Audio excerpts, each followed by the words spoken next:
a king who spends most of his reign in luxury hotels thousands of miles from his own country. A secret harem of women flown across the world at taxpayer expense. A $30 billion fortune shielded from public scrutiny. A public coronation unlike any in modern times, steeped in ancient rituals and guarded by fear. Lavish spending on private jets, gold-plated palaces, and surreal personal whims, while political unrest boils at home. A mysterious disappearance of his official consort, followed by her sudden reappearance. And behind it all, a shadowy grip on the Thai government, military, and courts. The world calls him the Playboy King. His subjects dare not speak his name aloud. And yet, his every move shapes the destiny of Thailand. But to understand how King Vajiralongkorn became one of the most feared and most peculiar monarchs alive, we have to go back to the day he was never meant to be king at all. He was born on July 28, 1952, inside the polished walls of the Amphorn Sathan Residential Hall, a European-style mansion nestled in Bangkok's Dusit Palace, built by a past monarch dreaming of grand European aesthetics in Siamese soil. Maha Vajiralongkorn was the only son among 4 children of King Bhumibol Adulyadej and Queen Sirikit, a birth that carried colossal expectations. His sister, Princess Ubulratana, was already growing into public life, but in the royal court, everyone knew the future would fall on him.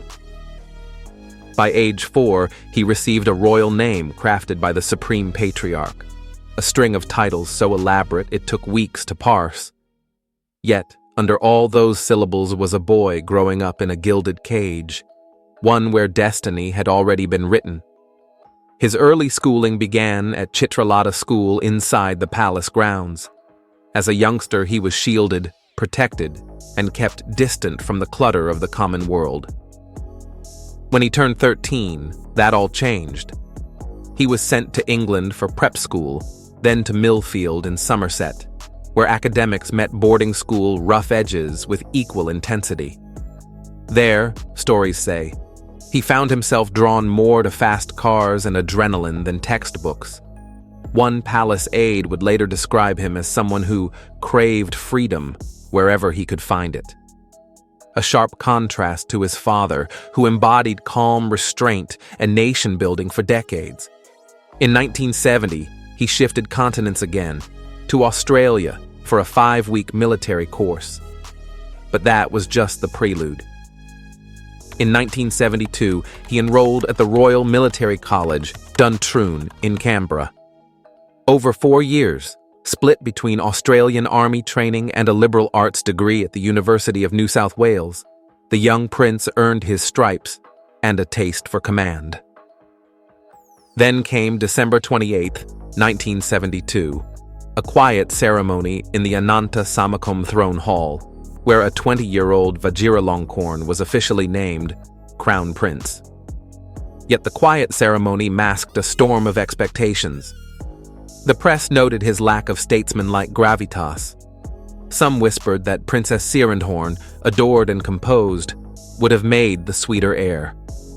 Graduation came in 1976 with mixed honors. He became a reserve lieutenant and pilot. His second degree in law came later, in 1982, from Sukhothai Thammathirat Open University. It was an academic bow tied late, yet another appointment strategically placed along a royal timeline.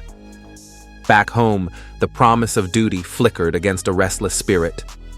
While his father crafted a vision of duty and quiet ceremony, Vajiralongkorn was often drawn to the opposite: short-lived romances, fast cars, and a public that sometimes bristled at his unfiltered image. A mother once teased that he was a bit of a Don Juan, a line that carried both affection and exasperation.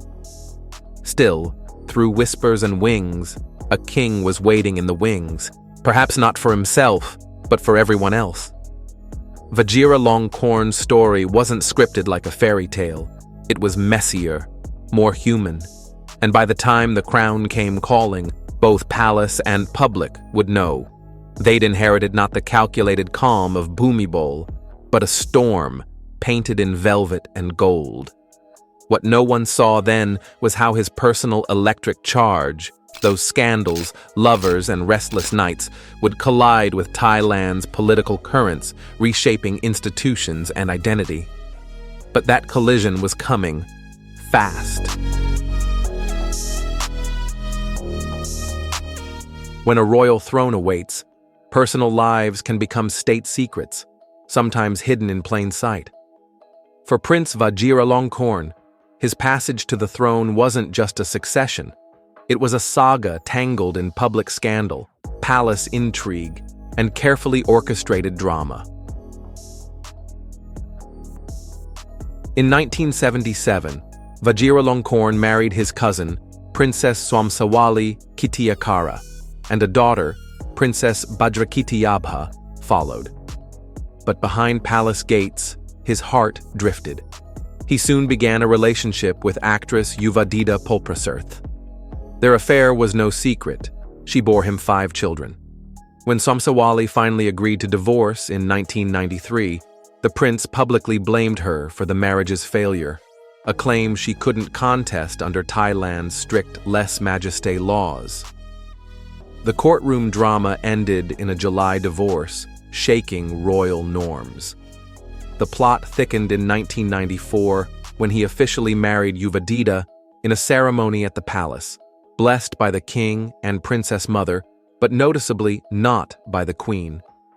Despite that intimate union, 2 years later, she fled to Britain with their children. In response, Vajiralongkorn plastered palace walls with posters accusing her publicly of infidelity. He even arranged for their daughter to be returned to Thailand, while he stripped Yuvadita and their sons of titles and passports. She resettled in the U.S. as Sujarine Vivacharawongse. Fast forward to February 2001, he married Sri Rasmi Suwadi, a commoner and palace aide. Public announcement didn't come until 2005. In 2005, she gave birth to his son, Dipankorn Rasmijodi, briefly the heir apparent. But 2014 brought disgrace. Vajiralongkorn accused Sri Rasmi's family of corruption. Her relatives were stripped of royal status. Some were arrested and sentenced for lèse-majesté and other crimes. Sri Rasmi, relinquishing her title, accepted a payout of 200 million baht, around $6 million, and faded into obscurity. Some say she lives under house arrest as a nun-like figure. By May 2019, after his coronation was set, the king dropped another bombshell. Just 3 days before the ceremony, he wed his bodyguard, former flight attendant Suthita Tijai, who was swiftly promoted to queen. The surprise, announced in the Royal Gazette and broadcast nationally, reflected a palace defined by spontaneity and spectacle. 2019 ushered in the return of a title not seen in nearly a century. The king named his longtime confidant, Sininat Wongvajirapakdi, royal noble consort. She appeared in photos cycling and flying planes, odd glimpses into an unorthodox inner circle. But loyalty in that circle is fragile. By October, Sininat was stripped of all ranks and titles for alleged disloyalty, accused of overreaching and trying to equal the queen's position.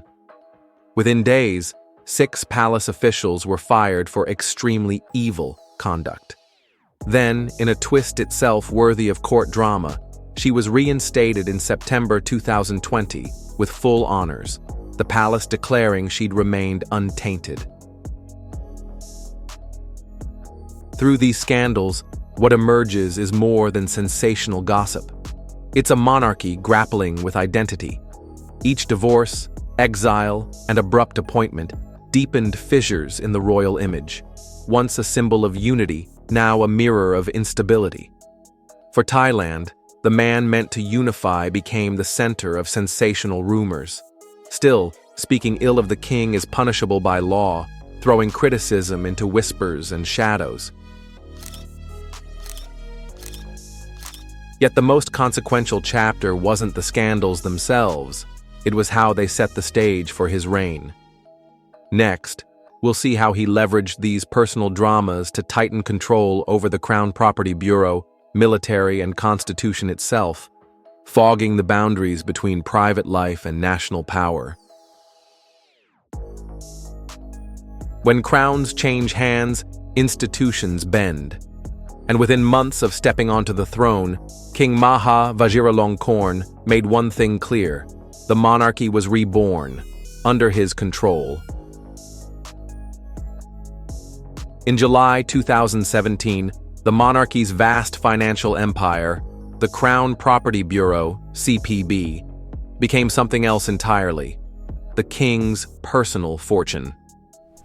A constitutional change granted him full ownership of multi-billion-dollar assets, from prime real estate to majority stakes in giants like Siam Cement and Siam Commercial Bank. What had once been held in trust for the institution of the monarchy was now firmly in the hands of the man who wore the robe. Overnight, the illusion of a symbolic constitutional monarch gave way to a sovereign with unchecked economic firepower. Just 6 months earlier, the king made an extraordinary request to the interim parliament: overhaul the constitution to grant him more autonomy, even if he lived abroad. In a rarely reported move, he eliminated the stipulation requiring a regent when the king travels, an acknowledgement of his frequent stays in Germany. He also removed clauses that placed limits on royal powers during national emergencies, effectively strengthening his ability to act without oversight from courts or councils. The monarchy was no longer a figurehead, it was a regime retooled. In late 2019, a royal decree sent shockwaves through Thailand's power structure. 2 elite infantry regiments, once part of the Royal Thai Army, were reassigned directly under the Royal Security Command, reporting to the king himself. These units were not minor auxiliaries. They were heavily armed, strategically positioned within Bangkok, and had been key players in past coups. Now, they belonged to the monarch's personal command. A senior scholar would later note that the move aligned the military and monarchy in a way unseen since the era of absolute rule. Privy Council replaced 2, the corridors of the palace changed. The king reshuffled the Privy Council, sidelining long-standing advisors with governmental ties and elevating younger loyalists with military connections. Power shifted from quiet halls to palace code blue, command from afar, styled by allegiance, not tradition. In theory, these moves rebuilt the monarchy into a modern fortress. But in practice, they alienated a rising generation. From 2020 onward, Thai youth, some of whom had been shielded from overt royal critique for decades, took to the streets in unprecedented numbers. They demanded transparency, accountability, and restrictions on royal power. Even Thailand's strict lèse-majesté law couldn't silence them. A veteran analyst remarked that, contrary to appearances, Vajiralongkorn's consolidation of power might have weakened the monarchy in the long run. The distance he created between crown and commoner bred mistrust and public resentment. The quiet, absolute monarch. By 2020, the monarchy had been reshaped into a new form, a crown that ruled not through ceremony, but through silent command. Next, we'll step inside the strange universe behind this Iron Crown, where cash, whim, and fantasy replace tradition. If monarchy were a mirror, this reflection would be warped. Imagine the kingdom's most sacred institution ripped open, revealing velvet drapes and a private circus behind them. In July 2016, a video went viral, though not in Thailand. It showed the crown prince strolling through a Munich shopping mall wearing a bright yellow crop top that exposed tattoos crawling over his torso and arms, alongside a woman believed to be one of his consorts. It was surreal, irreverent, and immediately scandalous. Facebook blocked the clip for Thai users under lèse-majesté laws. The Thai government even threatened legal action against Facebook unless every copy was removed. The image burrowed into public imagination. Here was a future king stripped not of authority but of decorum. For ordinary Thais raised on symbols of royal sanctity, it wasn't funny, it was unsettling. Then there was Fufu, a miniature poodle with more status than most courtiers. At a gala attended by the US ambassador, Fufu stormed the stage in formal attire, complete with paw mitts, and lapped water from a guest's glass. He was also officially enlisted as an Air Chief Marshal in the Royal Thai Air Force. When he died in 2015, the palace held a 4-day Buddhist funeral. A dog with more pomp than many citizens. Scandal? Maybe not. But image? Utterly unpresidential. And when a woman in a flimsy G-string, rumored to be his third wife, fed him cake by candlelight, it became the subject of whispered gossip, too provocative to name. One British report revealed he flew to Germany with 30 royal poodles and an entourage of 250 people, including former mistresses, setting up at a luxury hotel near the Alps during the pandemic. To Thais watching, this wasn't playful. It was grotesque opulence, especially as protests raged at home. In 2019, the palace itself released images of his royal noble consort, Sininat, in combat fatigues and a crop top, piloting light aircraft. One photo even showed the consort, the king, and a poodle together, like something out of a fever dream. Thousands viewing the palace website triggered a crash, a modern emblem of how bizarre fascination overtakes protocol. These weren't just headlines. For Thais, they felt like breaches. A royal family slipping out of ceremonial reverence and into self-indulgent performance art. Embarrassment seeing a king in a crop top, teenagers feeding dogs in G-strings, or armies of poodles lounging in hotels. How do you make sense of that? These images circulated as hushed memes inside Thailand, because they were dangerous to share, not because they were fake. But beneath the theatrics, crop tops, court dogs, jet-set poodles, lay an even more powerful performance. Politics in Thailand has never been a quiet stage, but under King Vajiralongkorn, known internationally as Rama X, its shadows have deepened. Officially, Thailand is a constitutional monarchy. The king's role is ceremonial, above politics. Yet according to the New York Times, the king has in recent years consolidated powers unseen in decades. In 2017, a new constitution was promulgated, granting him greater control over the appointment of key royal and military positions. Reuters reported that in 2018, the king took direct command of 2 key army units based in Bangkok, an unusual step for a constitutional monarch. Analysts interviewed by the BBC described this as a decisive expansion of royal authority into security matters. At the same time, his relationship with Thailand's political establishment has remained complex. The Bangkok Post documented how Prime Minister Prayut Chan-o-cha's government worked closely with the palace, passing laws that transferred billions of dollars worth of Crown Property Bureau assets directly into the king's personal control. Silent curtailing dissent, criminalizing criticism. Thailand's lèse-majesté law, or Article 112, hands draconian sentences for perceived insults to the monarchy, 15 years per offense. But in 2024, a court extended one man's sentence to a staggering 50 years for satirical online content. Meanwhile, academics like American lecturer Paul Chambers face arrest nearly unheard of for foreigners, simply for association with a political webinar. These aren't outliers. They are warnings wrapped in legalese. The message rings clear. Dissent isn't just discouraged, it's criminal. Youth-led revolt meets judicial iron fist. But as royal influence grew, so did public dissent. In 2020, The Guardian reported unprecedented youth-led demonstrations calling for political reform, including calls for greater transparency in royal finances. These rallies, rare in modern Thai history, drew tens of thousands to the streets of Bangkok and other cities. But the response from the state was swift and brutal. The Constitutional Court ruled that calls for monarchy reform amounted to an attempt to overthrow the monarchy, silencing voices and sparking a wave of criminal charges under Article 112. Hundreds of protesters were prosecuted. Public spaces became echo chambers of fear. Emotions ran high. Anger at injustice, fear of consequences, heartbreak at watching young lives marred by prison bars. The Move Forward Party, riding the wave of youth energy, won a stunning victory in the 2023 general election. Their platform included ambitious reforms, like rewriting lèse majesté, but the system refused to budge. The Constitutional Court ruled those ideas unconstitutional, equating them to a threat to the monarchy itself.